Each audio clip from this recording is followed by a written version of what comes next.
What is going on, Guardians, and welcome back to another Destiny gameplay video.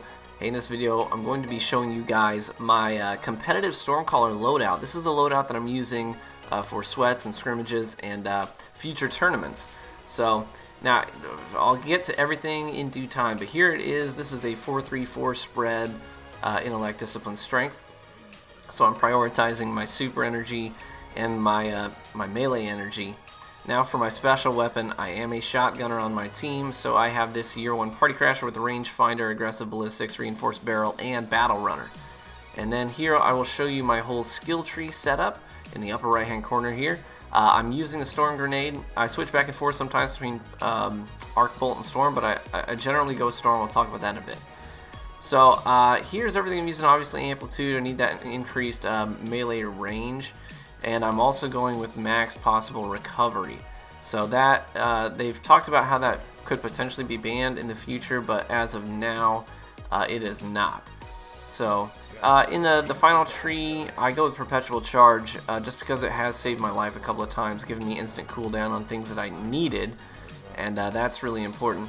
But you can't go wrong with Arc Web. Arc Web's also pretty good when guys are kind of bunched up. But I tend to go with Perpetual Charge over it. So Pulse Wave is also a big factor. You'll see in some of this gameplay it works great in conjunction with Battle Runner on my shotgun. So those two of those things activated at the same time basically make me really quick. And I can bum rush maybe the second or third guy, even though I have low shields or health, and maybe get the team wipe. And that plays out pretty well in my favor a couple of times in this gameplay. Now, in terms of my primary weapon, I'm primarily using hand cannons, but you'll see on maps like Widow's Court, sometimes I will swap over to my Hawk Saw with high caliber rounds. The primary weapon slot isn't quite as important as the special weapon slot in my build because I am a shotgunner on my team. That's my primary role, is to be the spearhead. So I'm the guy that's kind of bum rushing in with the shotgun, maybe get a pick or two.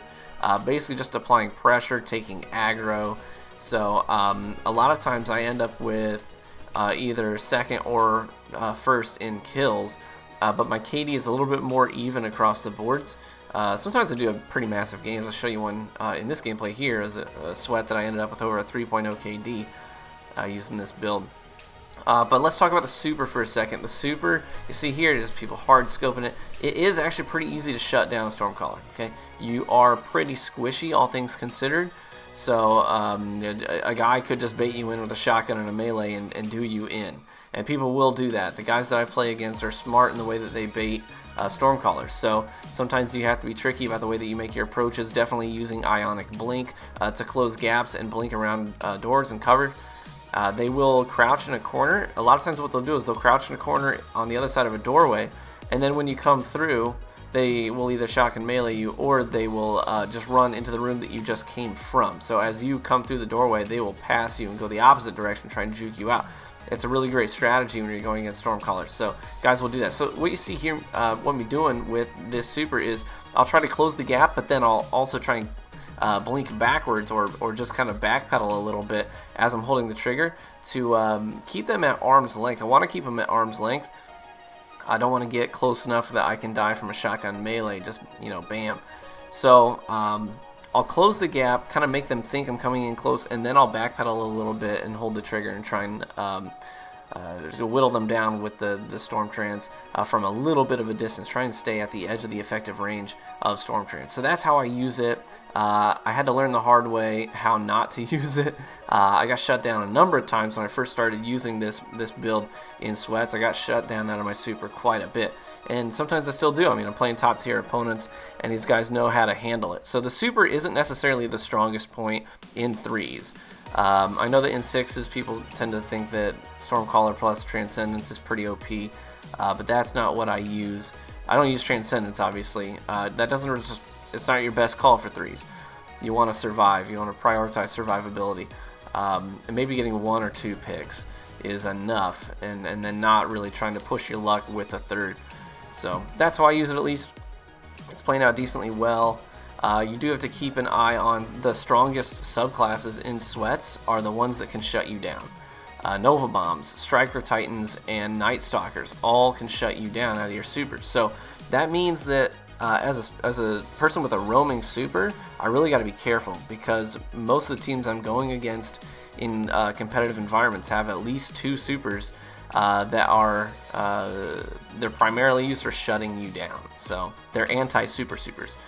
So you really have to be cautious of who's got what supers, trying to keep an eye on what they've used, look at the kill feed, make sure you're communicating with your teammates so you know how to use, or when to use rather, your Stormtrans.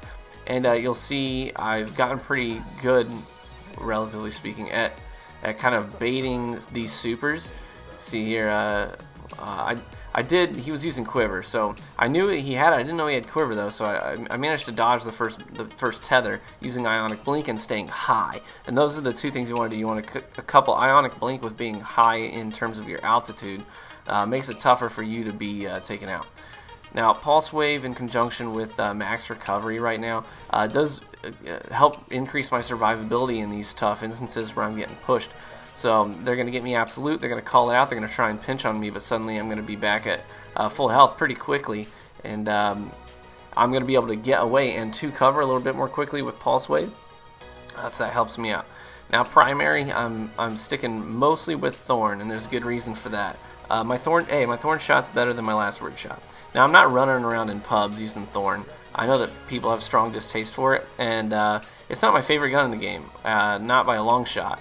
I tend to favor a little bit more obscure weapons or legendary hand cannons, but in sweats, that's where I'm going to be using this because of its potential range. It can tag people at a range, and then as a shotgunner, it's really good for me to be able to see those damage ticks and know where they're going to, so that I can go on cutoff routes and things of the sort. So that's why I'm using. I get that question all the time. Why are you using Thorn?